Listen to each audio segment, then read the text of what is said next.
ओम नमः शिवाय। आप सभी का मेरे YouTube चैनल पर हार्दिक स्वागत है। शास्त्रों के अनुसार प्रदोष व्रत हर महीने के दोनों पक्षों यानी कि कृष्ण पक्ष और शुक्ल पक्ष की त्रयोदशी तिथि को रखा जाता है। भगवान शिव को समर्पित प्रदोष व्रत कुंडली में हर प्रकार के बुरे दोष को दूर करता है। आज की वीडियो में मैं आपको बताने वाली हूँ कार्तिक मास के कृष्ण पक्ष में पड़ने वाले प्रदोष व्रत के बारे में। प्रदोष व्रत कब है, कौन सा है, त्रयोदशी तिथि कब से लेकर कब तक रहेगी, प्रदोष काल का समय क्या रहेगा, और साथ ही मैं आपको बताऊंगी कि प्रदोष व्रत के जो कुछ विशेष नियम होते हैं वो कौन कौन से होते हैं। साल 2021 में प्रदोष व्रत है 2 नवंबर मंगलवार के दिन, और मंगलवार के दिन होने के कारण यह भौम प्रदोष व्रत है। इसी दिन धनतेरस का त्योहार भी है, जिसे धन त्रयोदशी के रूप में भी मनाया जाता है।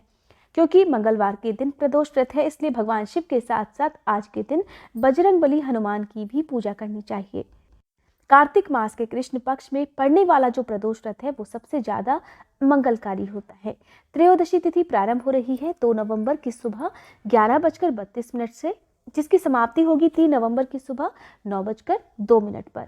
जब भी त्रयोदशी तिथि 2 दिन तक पड़ती है तब हमें उस दिन प्रदोष व्रत रखना चाहिए, जिस दिन हमें प्रदोष काल का समय भी प्राप्त हो रहा हो। तो 2 नवंबर को प्रदोष काल का जो समय है वो हमें प्राप्त हो रहा है। 2 नवंबर को सूर्योदय का समय रहेगा सुबह 6:36 और सूर्यास्त का समय रहेगा शाम 5:44।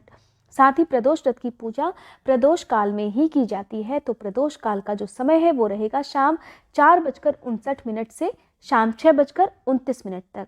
जो लोग पहली बार प्रदोष व्रत रखना चाहते हैं कार्तिक मास से प्रदोष व्रत प्रारंभ कर सकते हैं। साथ ही अगर आप व्रत करना चाहते ही हैं तो आपको हर महीने के दोनों पक्षों के प्रदोष व्रत करना चाहिए। प्रदोष व्रत करने वाले भक्तों को ब्रह्म मुहूर्त में उठकर हाथ में जल या पुष्प लेकर स्नान करने के बाद इस प्रकार संकल्प लेना चाहिए कि आप कार्तिक मास के कृष्ण पक्ष का भौम प्रदोष व्रत करने जा रहे हैं, और भगवान शिव की कृपा से आपकी जो भी मनोकामना है या आपके जीवन में जो भी समस्याएं हैं वो दूर हो सकें। आपको व्रत का संकल्प हर दिन सुबह स्नान करने के बाद जरूर लेना चाहिए, यानी कि जब भी आप व्रत करें आपको व्रत का संकल्प हर व्रत में जरूर लेना चाहिए। अब इसके बाद आप साफ हल्के रंग के वस्त्र पहनकर पूजा करें। प्रदोष व्रत में सफेद रंग का प्रयोग ज्यादा से ज्यादा करना चाहिए। भगवान शिव को सफेद रंग के फूल अर्पित करने चाहिए। अगर आप चाहें तो सुबह की पूजा आप अपने घर पर भी कर सकते हैं, या किसी भी शिव मंदिर में जाकर आप शिवलिंग की पूजा कर सकते हैं। अगर शिवलिंग आपके घर पर नहीं है तो कोई बात नहीं, आपके पास जो भी प्रतिमा या तस्वीर है उसकी पूजा आप करें। आज के दिन पूरे शिव परिवार की पूजा करना ज़्यादा अच्छा रहता है। ऐसे में भगवान शिव और पूरे शिव परिवार का भी आशीर्वाद आपको प्राप्त होता है। देखिए, सुबह के समय जो पूजा की जाती है उसे आप नॉर्मल तरीके से भी कर सकते हैं।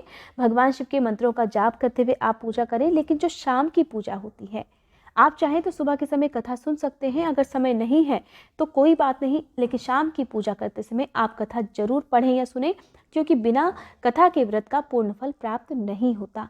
और अगर आप व्रत नहीं भी रख पाते हैं तो भी आपको कथा जरूर सुननी चाहिए और नियमों का पालन भी करना चाहिए। आप दिन भर शुद्ध और शांत मन से, पवित्र मन से, बिना क्रोध किए व्रत करें, और शाम को प्रदोष काल का समय प्रारंभ होने से पहले ही स्नान करके साफ स्वच्छ वस्त्र धारण कर लें और भगवान शिव की पूजा की तैयारी करें। शाम की पूजा में भगवान शिव को अखंडित चावल चढ़ाने चाहिए, और अखंडित चावल से बनी खीर, हो सके तो गाय के दूध की खीर आप भगवान शिव को अर्पित करें। आप चाहें तो दूध और गंगा जल मिलाकर भी भगवान शिव को अर्पित कर सकते हैं। ध्यान रखना है, भगवान शिव को रोली और तुलसी दल कभी भी अर्पित नहीं करने चाहिए। अगर आप शिवलिंग की परिक्रमा करते हैं तो आधी परिक्रमा ही शिवलिंग की जाती है। जीवन में हर प्रकार की बाधाओं को दूर करने के लिए, साथ ही विवाह संबंधी परेशानियों को दूर करने के लिए, कुंडली में ग्रहों की अशुभ स्थिति के निवारण के लिए आप प्रदोष व्रत रख सकते हैं। अगर कुंवारी कन्याएं विवाह संबंधी परेशानियों को दूर करने के लिए प्रदोष व्रत करती हैं तो माँ पार्वती को सिंदूर जरूर अर्पित करना चाहिए। साथ ही आप अपने घर पर या मंदिर में जाकर गठबंधन भी कर सकते हैं, जिसके बारे में मैं आपको अपनी अगली आने वाली वीडियो में जरूर बताऊंगी। प्रदोष व्रत के दिन आप कुछ न कुछ दान जरूर करें। आज के दिन हरी मूंग, साबुत मूंग का दान बहुत शुभ माना जाता है। आप हरी मूंग किसी बैल को या गाय को भी खिला सकते हैं, और साथ ही आज के दिन आप सफ़ेद रंग की चीज़ों का अगर दान करते हैं तो वो और भी ज़्यादा शुभ माना जाता है। प्रदोष व्रत में मीठा भोजन ही ग्रहण करना चाहिए, साथ ही इस दिन फलाहार करें तो ज़्यादा अच्छा होगा। बहुत से लोग प्रदोष व्रत में अगले दिन अन्न ग्रहण करते हैं और कुछ लोग उसी दिन रात की पूजा करने के बाद अन्न ग्रहण कर लेते हैं। तो आपको जैसा भी ठीक लगता हो आप ऐसा कर सकते हैं। ऐसा कोई खास नियम प्रदोष व्रत में नहीं है कि आप इस दिन रात को अन्न ग्रहण ना करें। आने वाली वीडियो में मैं आपको बताऊंगी प्रदोष व्रत की संपूर्ण पूजा विधि और इस दिन सुनी जाने वाली व्रत कथा के साथ साथ मैं आपको बताऊंगी किन विशेष मंत्रों से भौम प्रदोष व्रत के दिन पूजा करनी चाहिए। आज की ये वीडियो अगर अच्छी लगी हो तो वीडियो को लाइक करके कमेंट बॉक्स में भोलेनाथ की जय लिखना मत